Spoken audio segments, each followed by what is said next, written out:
Jessica Morrison, 32, never imagined that a simple family dinner would completely unravel everything she thought she knew about herself and her place in her family. The words her father casually tossed across the dining table, "You've always been our most useless child," still echoed in her mind 6 months later as she stood outside her parents' sprawling suburban home, watching moving trucks empty its contents. The family fortune was gone, her parents were facing criminal charges, and Jessica held the evidence that had brought it all crashing down. Hey everyone, thanks for joining me for another story time. Before I dive into how my entire family dynamic exploded, I'd love to know where you're watching from. Drop your location in the comments below.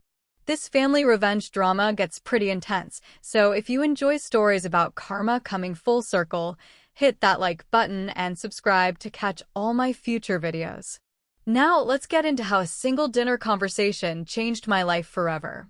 Growing up as a Morrison meant living under a constant spotlight. In our affluent Boston suburb, our family was the gold standard of success. My father, Richard, built Morrison Real Estate Development from nothing into a regional powerhouse, while my mother, Eleanor, managed the company's finances and maintained our social standing with military precision. My older brother Derek followed perfectly in Dad's footsteps, charismatic, ruthlessly ambitious, and Dad's obvious successor. My younger sister Olivia was Mom's pride and joy, beautiful, socially adept, and engaged to the son of one of Boston's oldest families. Then there was me, Jessica, the middle child who never quite fit the Morrison mold. While I did well academically, graduating with honors from a respectable state university rather than the Ivy League schools my siblings attended, I chose a career in social work instead of joining the family business. "Wasting your potential," my father would say with a dismissive wave. My mother would add with a tight smile, "At least volunteer with the right charities if you insist on this phase." I'd learned to deflect their disappointment over the years, telling myself that helping vulnerable children find stable homes was more meaningful than selling luxury condos to the wealthy. But every family gathering was an exercise in maintaining my dignity while being subtly reminded of my inadequacy. The questions were always the same. Still at that little agency. When are you going to do something serious with your life? Have you considered that HR position Derek offered you? What they never bothered to understand was that I loved my work. Each child placed in a loving home, each family kept together through crisis intervention.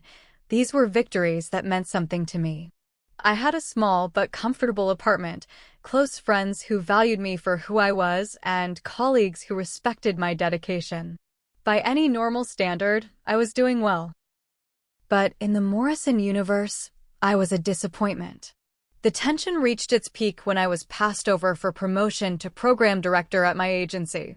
The position went to a colleague with more administrative experience, and while I understood the decision, it stung.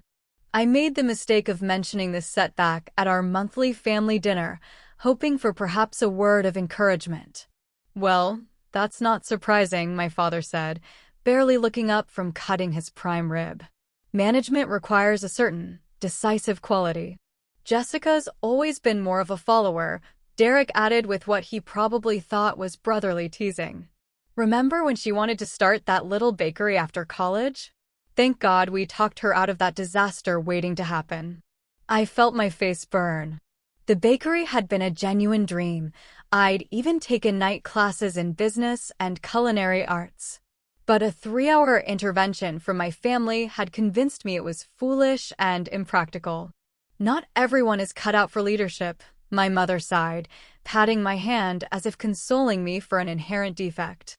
"You're just better with the emotional side of things, dear."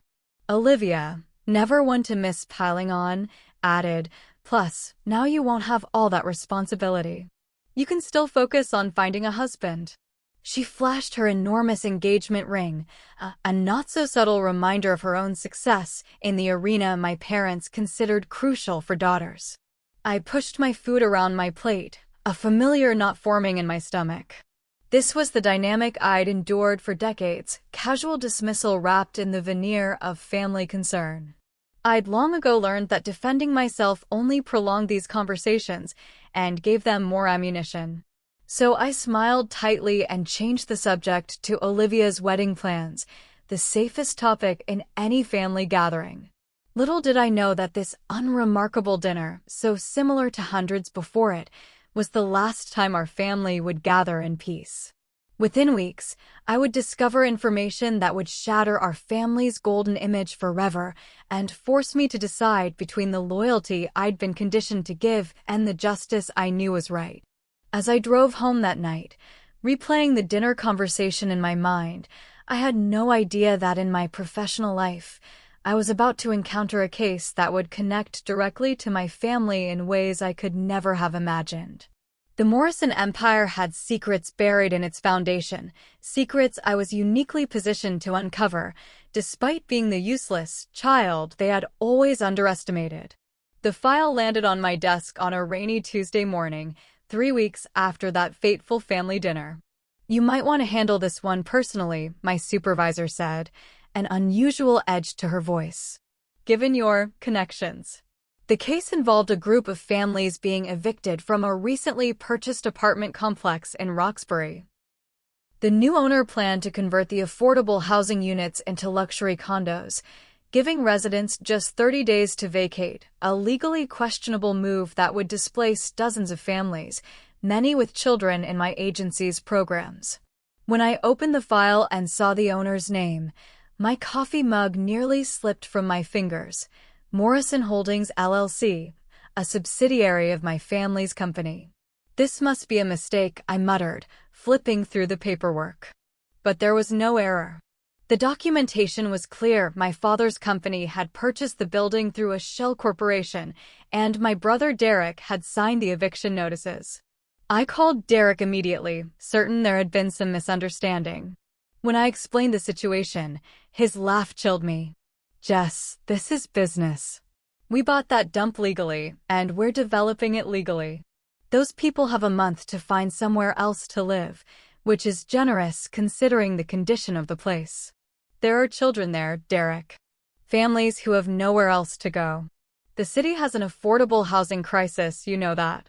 "Not my problem," he replied curtly. "Look, this is why you're not cut out for real business. Sometimes you have to make tough decisions. Dad's been carrying those tenants for months already. Most of them are behind on rent anyway." "Carrying them?" "The acquisition just went through 2 weeks ago."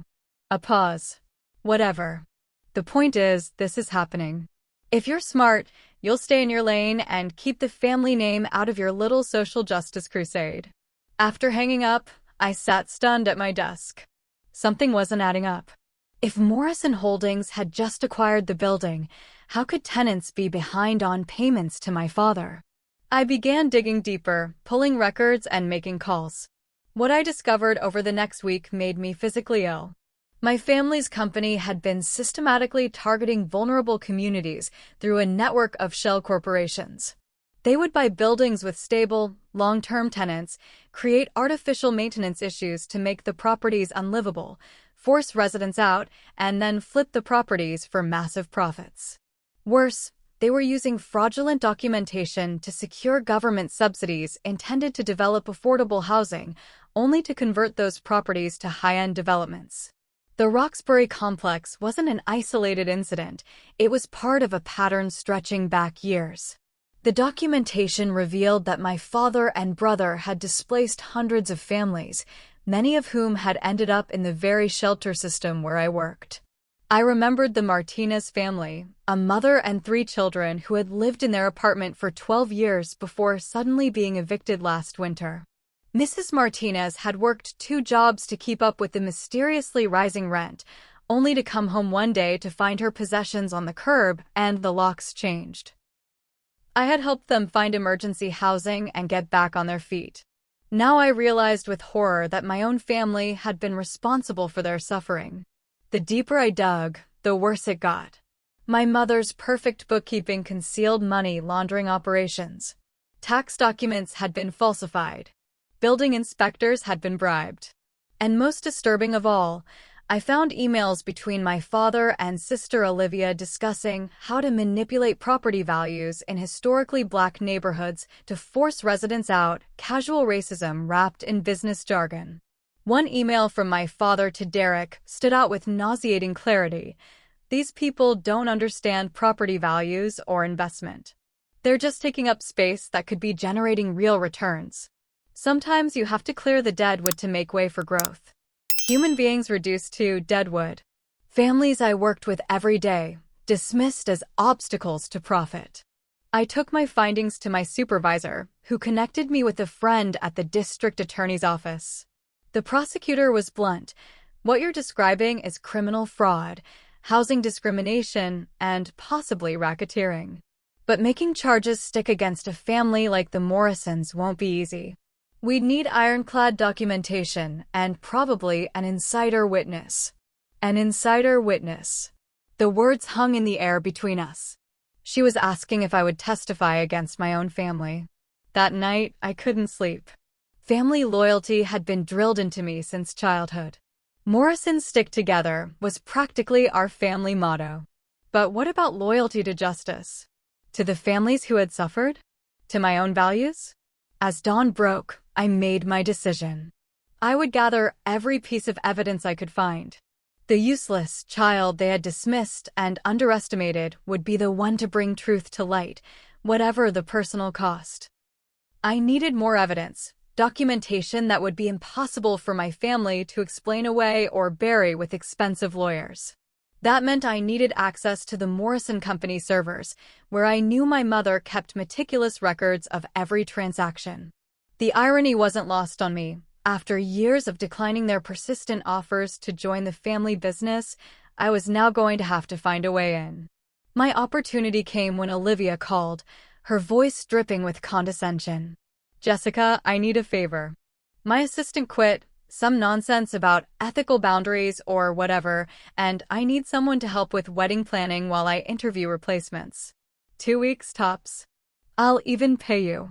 The perfect cover. Actually, Liv, I've been thinking about what everyone said at dinner. Maybe it's time I learned more about the family business." Her surprise was audible. "Really?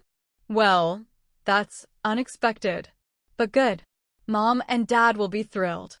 Though we'd probably start you with something simple." "That's fine," I assured her. "I just want to contribute. And helping with your wedding seems like a good place to start." 2 days later, I had a temporary employee badge, a desk outside Olivia's office, and most importantly, a company email address with basic network access. Now I just needed to expand that access without raising suspicions. I started by staying late, noting which executives remained after hours and which security guards were less attentive. I volunteered to help the IT department with a software rollout, casually building rapport with a technician named Marcus while learning about the network infrastructure. "System's a mess," Marcus confided after we'd worked together for a few days. "Your mom insists on keeping financial records separate from everything else, her own private server that only she and your dad can access. Makes my job a nightmare when there are connectivity issues." "Bingo. That sounds like Mom," I laughed. "Always protective of her domain. Where does she keep this mysterious server?" "Locked room on the executive floor. Biometric access only." A dead end, until I remembered my mother's habit of removing her expensive jewelry before washing her hands. I'd need perfect timing and a bit of luck. The opportunity came during a meeting about Olivia's wedding venue. My mother excused herself to use the restroom, and I followed a moment later, watching as she placed her access card and diamond bracelet on the counter while she washed her hands. When another executive entered and engaged her in conversation, I slipped the card into my pocket, heart pounding. That night, I returned to the office, using her access card to enter the executive floor and then the server room. With trembling hands, I connected a portable drive and began copying files. What I found confirmed my worst suspicions and revealed even more troubling activities. Falsified environmental impact studies for developments built on contaminated land. Fraudulent loan applications using inflated property valuations. evidence of bribing city officials to bypass safety codes.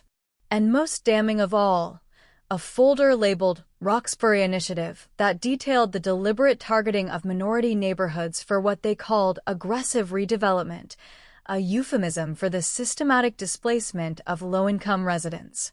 I downloaded everything I could, replaced the access card in my mother's office, and left, the weight of the evidence heavy in my bag and heavier on my conscience. The next morning, Olivia summoned me to her office. My heart raced. Had I been discovered?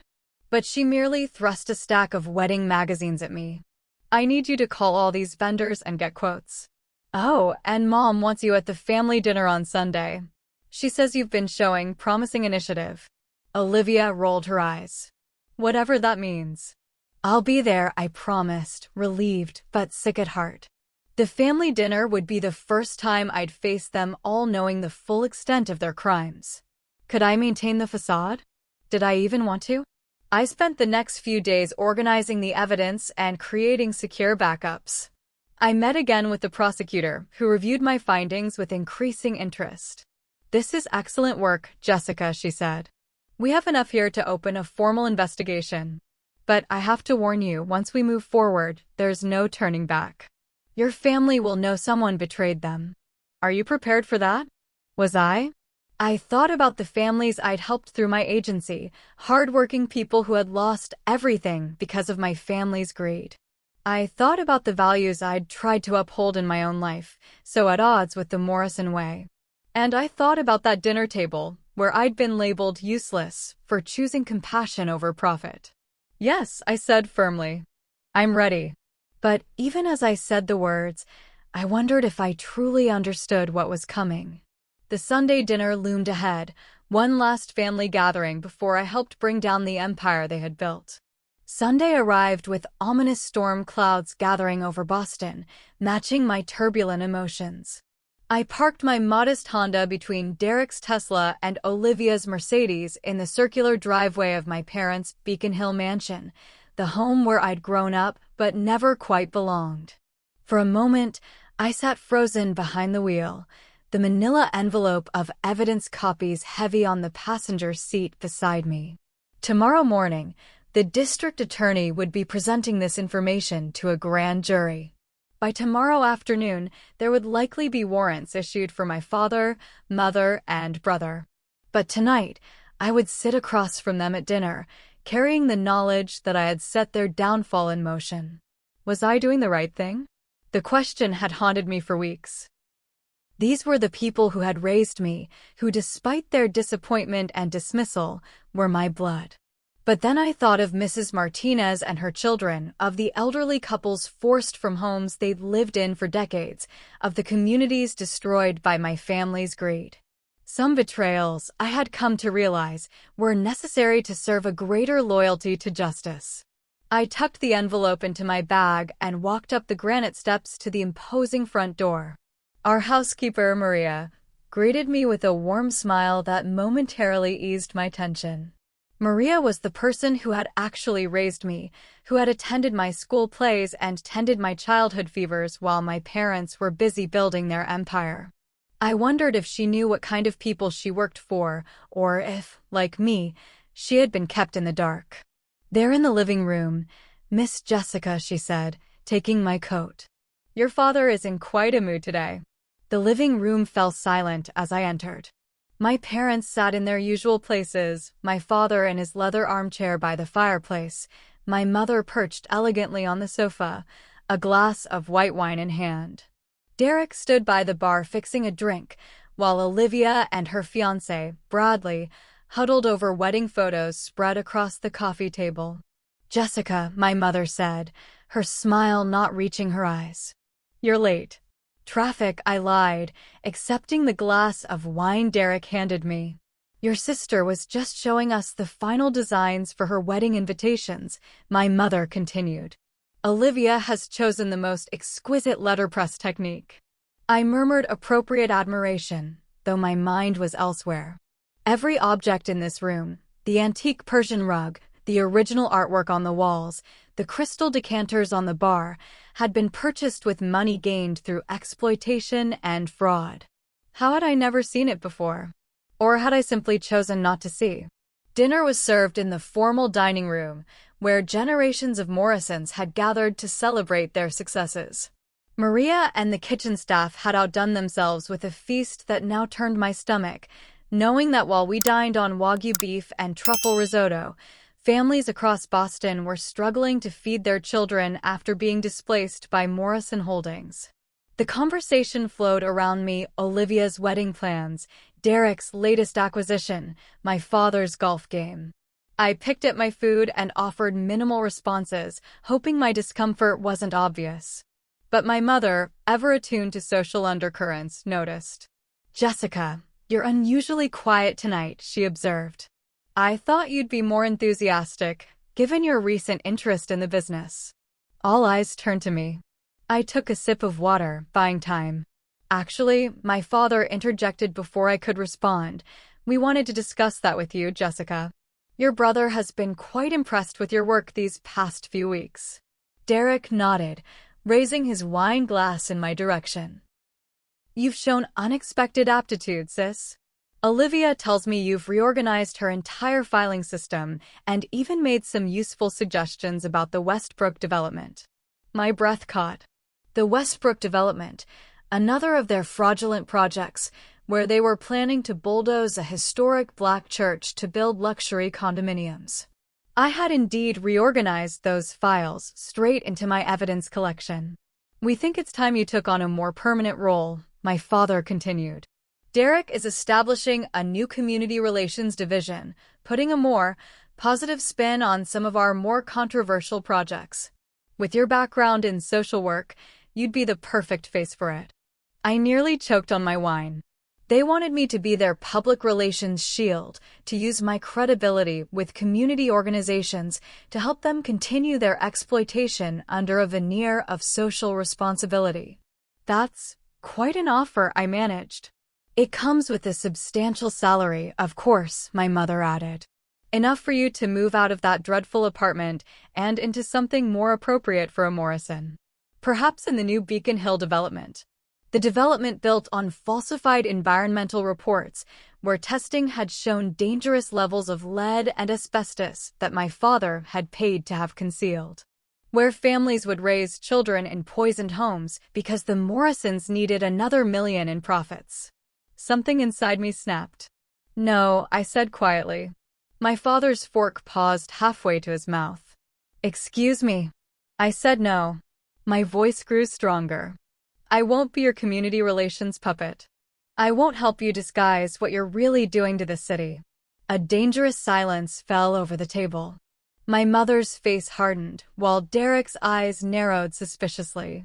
"And what exactly do you think we're doing, Jessica?" my father asked, his tone deceptively calm. This was it, the point of no return. I could still back down, accept their offer, become complicit in their crimes, but secure my place in the family. Or I could stand by my principles and face the consequences. I thought of all the people who had trusted me with their stories, who had cried in my office after losing their homes. I thought of my own reflection in the mirror each morning and what kind of person I wanted to see there.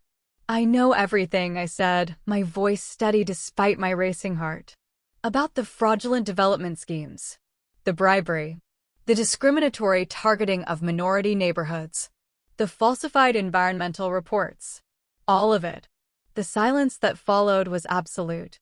Even the clink of silverware ceased as the family staff froze in the background. "Jessica," my mother began carefully, "I don't know what you think you found in Olivia's files, but you clearly don't understand how business works." "Stop." I reached into my bag and pulled out a single document.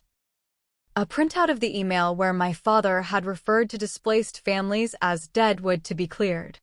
I placed it on the table where everyone could see it. "I understand perfectly. Hey, I know we're in the middle of an intense moment here, but this story is about to take an even bigger turn. If you're feeling the tension right now, hit that like button to let me know you're invested. And if you've ever had to stand up to your family for what's right, I'd love to hear about your experience in the comments. There's more shocking revelations coming, so make sure you're subscribed so you don't miss what happens next. Let's get back to that fateful dinner table." The dining room erupted into chaos. My father's face turned a dangerous shade of red as he snatched up the email printout. Derek jumped to his feet, knocking over his wine glass and sending crimson liquid spreading across the pristine white tablecloth like blood. "Where did you get this?" my father demanded, his voice a controlled fury I'd heard directed at business competitors, but never at family. "Have you been spying on us?"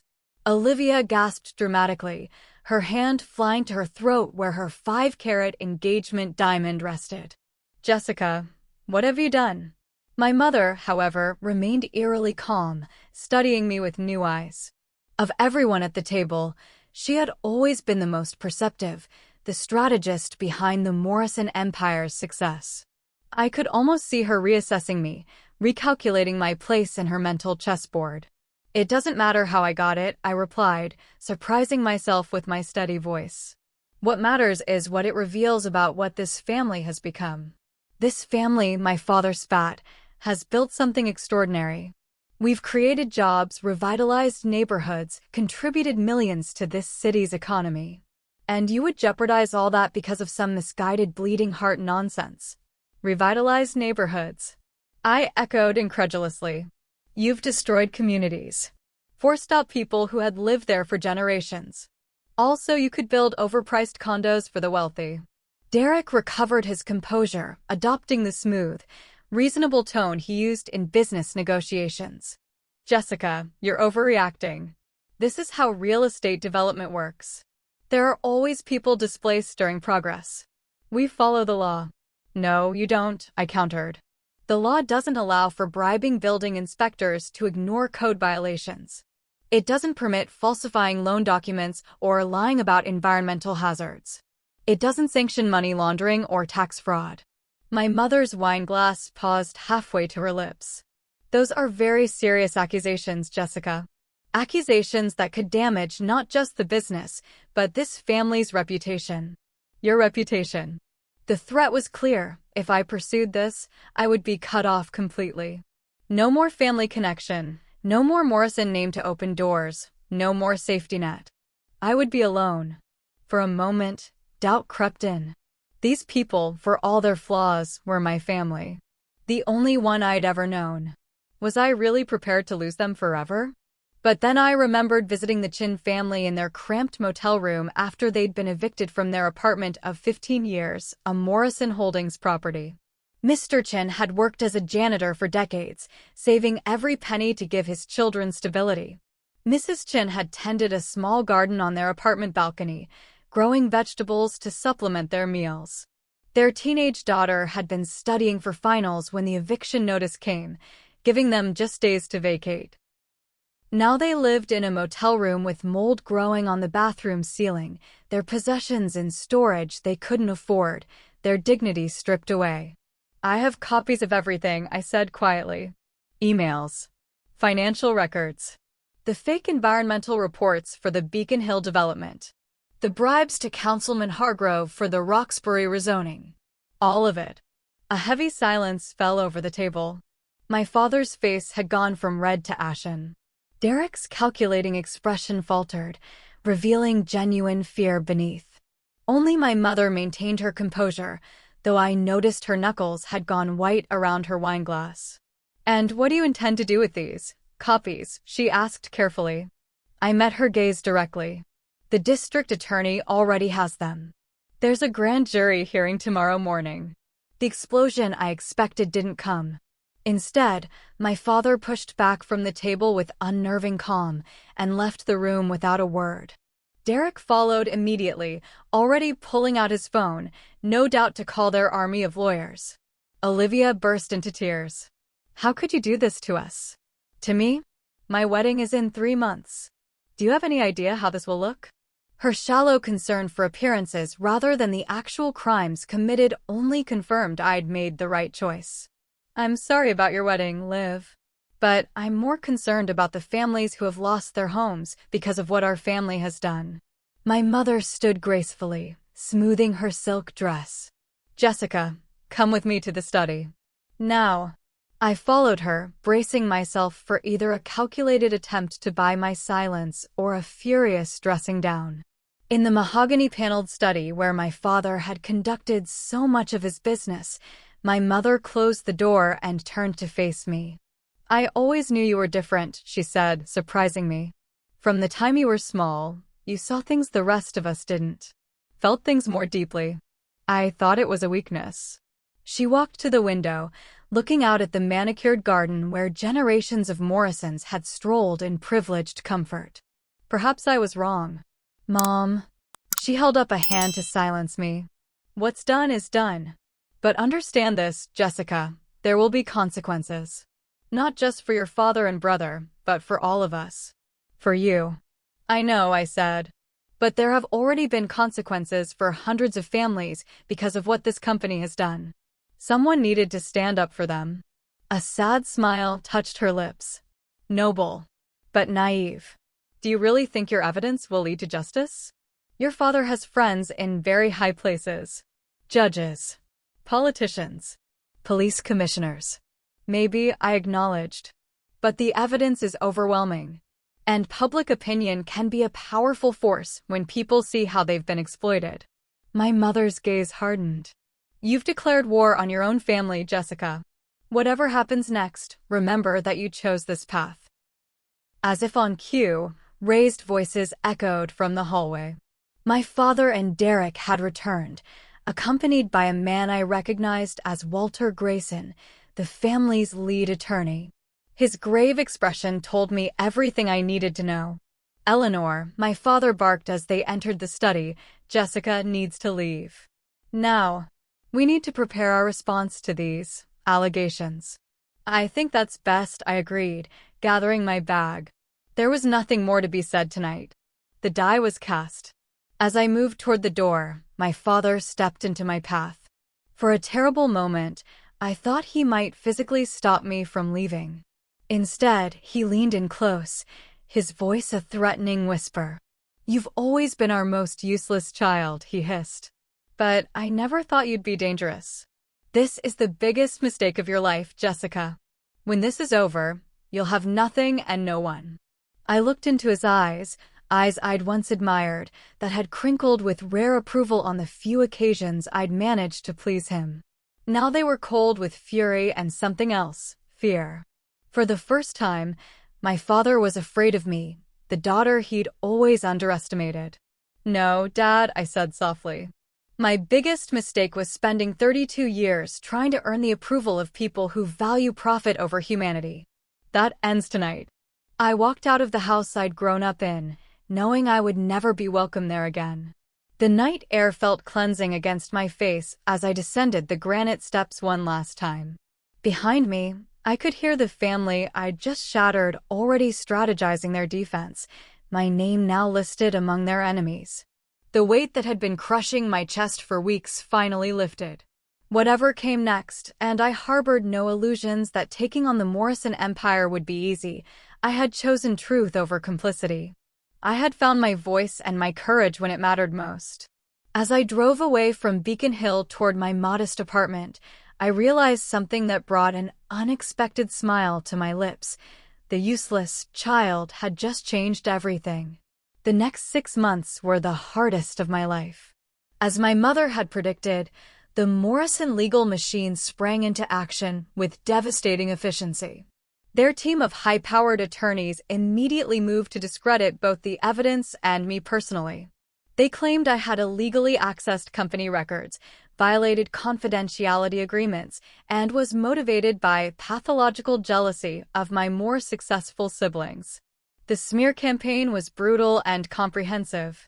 Suddenly, sources close to the family were telling journalists about my history of mental instability, my resentment over career failures, and even fabricated stories about substance abuse problems.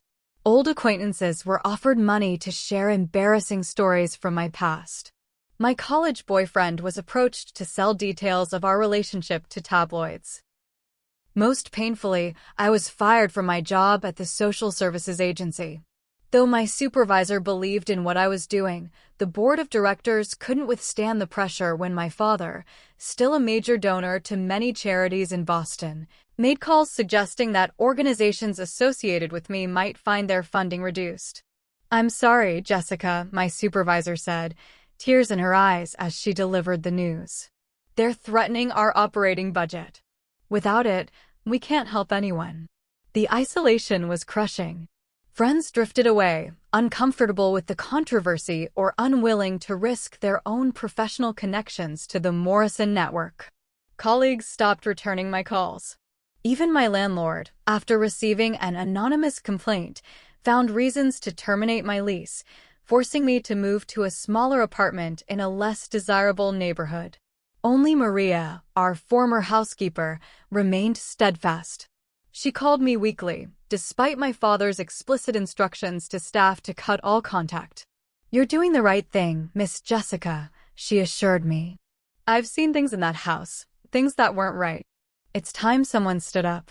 The legal proceedings dragged on, with motion after motion filed by my family's attorneys to delay the grand jury's decision. Meanwhile, my savings dwindled. I picked up part-time work at a downtown crisis center, grateful for the night shifts no one else wanted, and consulted for a small nonprofit helping families facing eviction, an ironic twist that wasn't lost on me. 3 months in, when the pressure was at its most intense, I received an unexpected call from Walter Grayson, my father's attorney. "Jessica," he said, his voice professionally neutral, "your father has authorized me to make you an offer. In exchange for signing a non-disclosure agreement and recanting your statements to the district attorney, you would receive a trust fund of $5 million and a formal reinstatement to the family. $5 million. Financial security for life. And a chance to end the isolation, to be part of a family again, however flawed." "And the investigation?" I asked, already knowing the answer. "Your father has had productive conversations with certain individuals in the DA's office. With your cooperation, this unfortunate situation could be resolved quietly." In other words, my father's influence and money had reached into the justice system itself. If I took the deal, everything would disappear: the evidence, the charges, and any hope of justice for the families harmed by Morrison Holdings. "Tell my father I declined," I said, surprised by how easy the decision was despite everything I'd lost. Walter sighed. "Jessica, be reasonable. This fight is taking a toll on everyone, including you. Your mother's health is suffering. Olivia has postponed her wedding. The company stock has dropped 15%. No one is winning here." "This isn't about winning," I replied. "It's about right and wrong. Please don't call again unless it's to discuss your clients turning themselves in." I hung up, hands shaking but resolve stronger than ever. That night, I emailed the district attorney with new information I'd been hesitant to share, details about which judges and officials were in my father's pocket. It was a dangerous escalation, but necessary if justice was to have any chance. The following week, the case took an unexpected turn when a former Morrison Holdings accountant, emboldened by my example, came forward with additional evidence of financial crimes. Then a city inspector admitted to accepting bribes. Like dominoes falling, more witnesses emerged from the shadows, each with their own piece of the puzzle. The press, initially cautious about challenging the powerful Morrison family, began publishing investigative pieces that corroborated my claims. The Boston Globe ran a feature on families displaced by Morrison Holdings, putting human faces to the statistics. Public opinion, which had been divided, began shifting in favor of the prosecution. Derek was the first to crack. Facing potential charges that could send him to prison for decades, he negotiated a plea deal, agreeing to testify against my father in exchange for a reduced sentence. His betrayal sent shockwaves through Boston's elite circles. The Morrison family facade of unity shattered beyond repair. My father, furious at this defection, doubled down on his defense, liquidating assets to pay for even more aggressive legal representation. But the evidence was mounting beyond what even his influence could contain. When federal authorities joined the investigation, bringing resources that dwarfed even the Morrison wealth, the end became inevitable. On a rainy Thursday morning, 5 months after that fateful dinner, My father was indicted on 37 counts of fraud, money laundering, tax evasion, and racketeering. My mother faced lesser, but still serious charges related to financial crimes.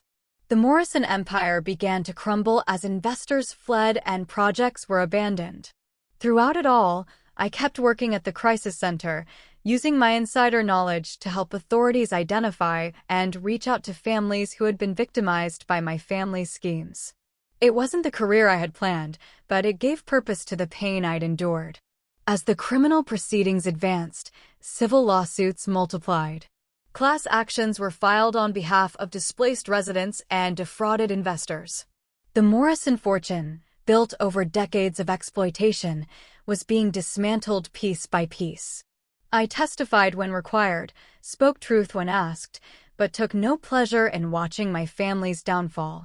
There was only the grim satisfaction of knowing that systems designed to protect the powerful could sometimes, with enough pressure and persistence, be made to deliver justice instead.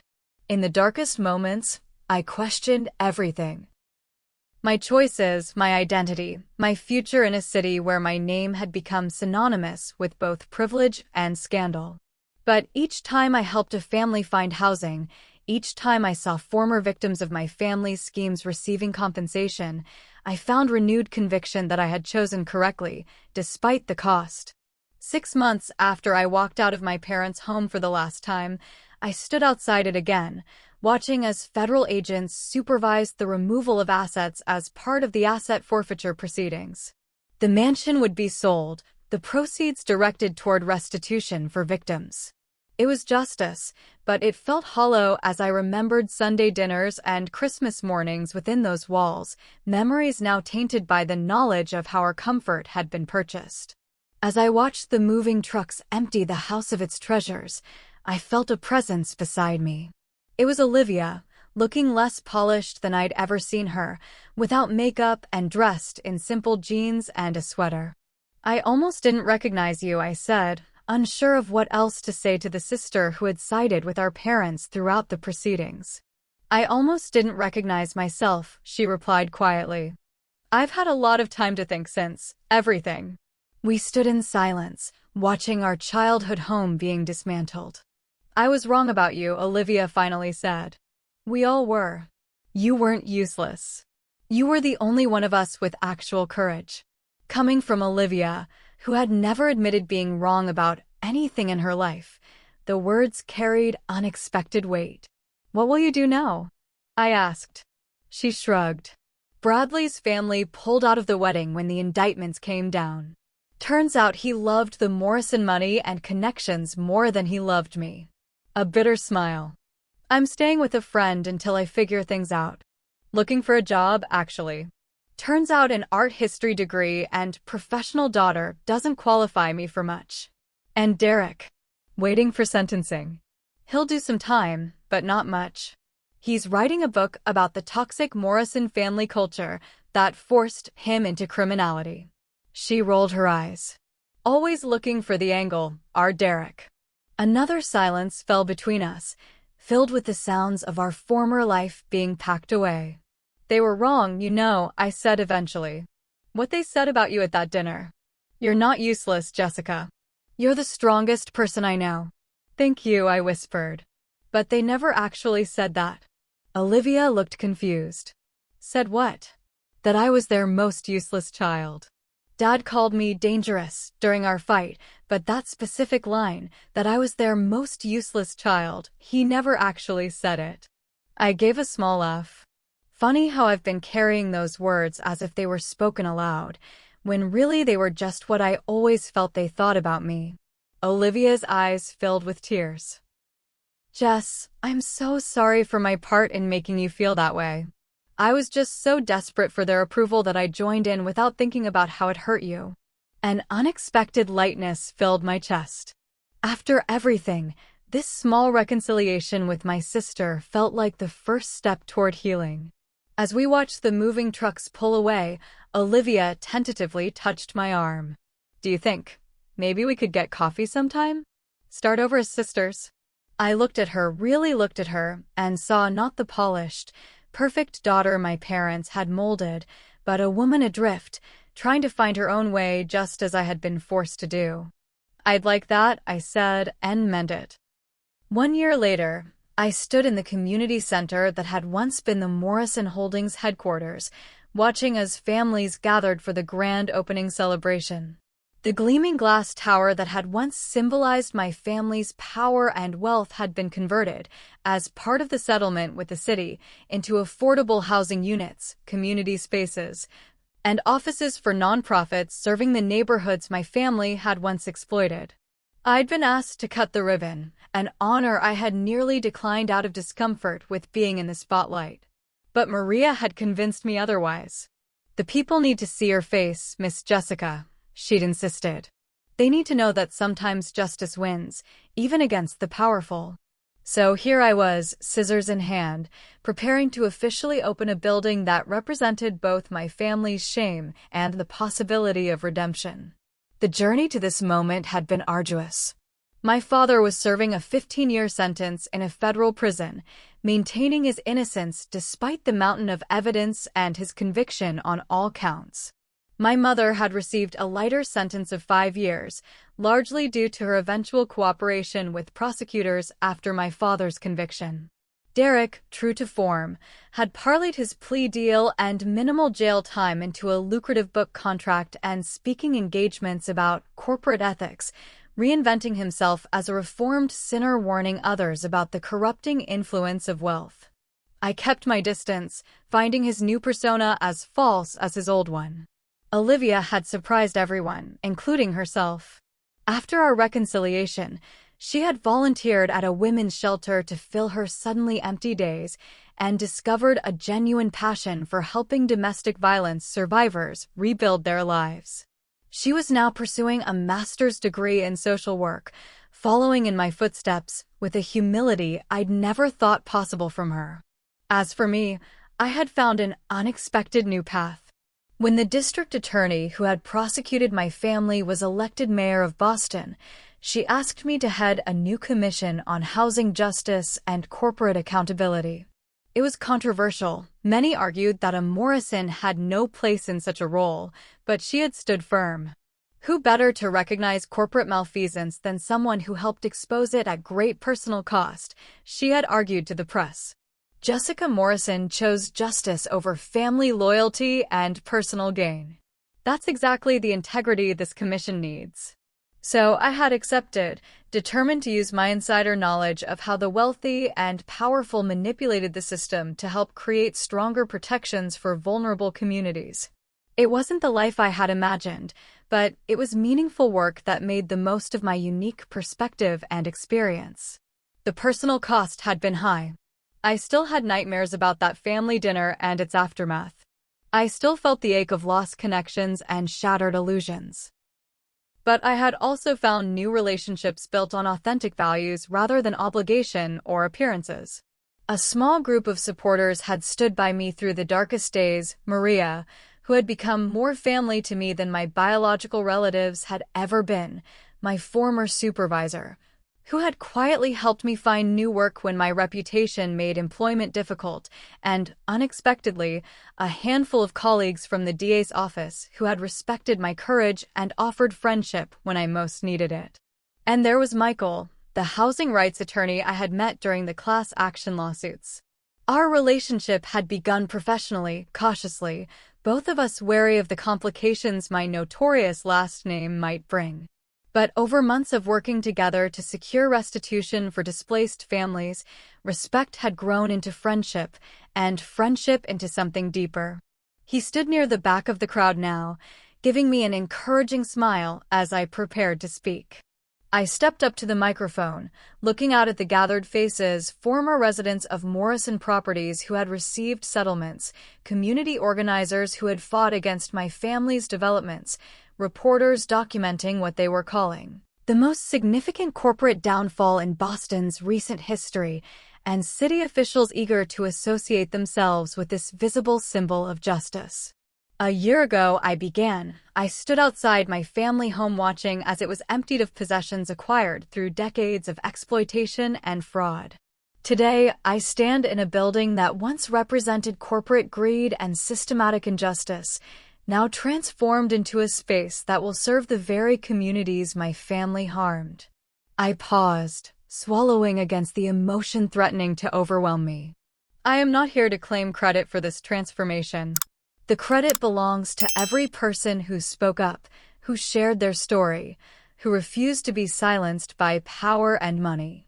It belongs to the prosecutors who pursued justice despite enormous pressure, to the journalists who investigated and published the truth, and to the community organizers who have long fought for housing justice in Boston. I glanced toward Michael, drawing strength from his presence. What I hope my own story demonstrates is that systems can change, that accountability is possible, and that it's never too late to choose a different path. The Morrison name will always be associated with the harm my family caused. But perhaps it can also become a reminder that even those born into privilege and power can choose to stand for justice instead. As I cut the ribbon and the crowd applauded, I felt neither triumph nor vindication, only a quiet certainty that despite everything it had cost me, I would make the same choice again. Later, as the formal ceremonies concluded and people mingled throughout the new community spaces, an elderly woman approached me. I recognized her immediately as Mrs. Chin, whose family had been evicted from their longtime home by Morrison Holdings 3 years earlier. "Miss Morrison," she said, taking my hands in hers. "I wanted to thank you personally. My family has been able to find a new apartment with the settlement money. My daughter is now in college, the first in our family." Tears pricked at my eyes. "I'm so glad, Mrs. Chin. But please don't thank me. I just did what was right, far too late." She shook her head firmly. "No. What you did took great courage. To stand against your own family, to risk everything. My husband says it is like the Chinese proverb, it is better to light a single candle than to curse the darkness." As Mrs. Chin moved away to rejoin her family, Michael approached, slipping his hand into mine. "You okay?" he asked quietly. I looked around at the building that had once been the heart of the Morrison Empire, now transformed into something that would actually serve the community.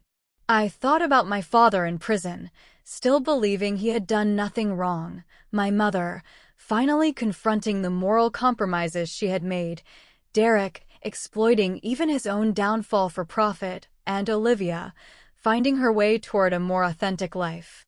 And I thought about myself, no longer the useless child seeking approval, but a woman who had found her voice and her purpose. "Yes," I said, squeezing his hand. "I think I am." The Morrison Empire had fallen, but from its ruins, something more valuable had emerged: truth, justice, and the chance for healing and rebuilding, not just for the communities my family had harmed, but for me as well. In choosing justice over family loyalty, I had lost the family I was born into, but found the person I was meant to be. Hey everyone, thank you so much for staying with me through this entire story. If anything in my experience resonated with you, standing up for what's right even when it's difficult, finding your voice when others try to silence you, or rebuilding after a family betrayal, I'd love to hear about it in the comments below. We all have our own stories of family dynamics and difficult choices, and sharing them helps us feel less alone in our struggles. If you found value in this story about karma and justice in family relationships, please hit that like button and subscribe to my channel for more real-life stories.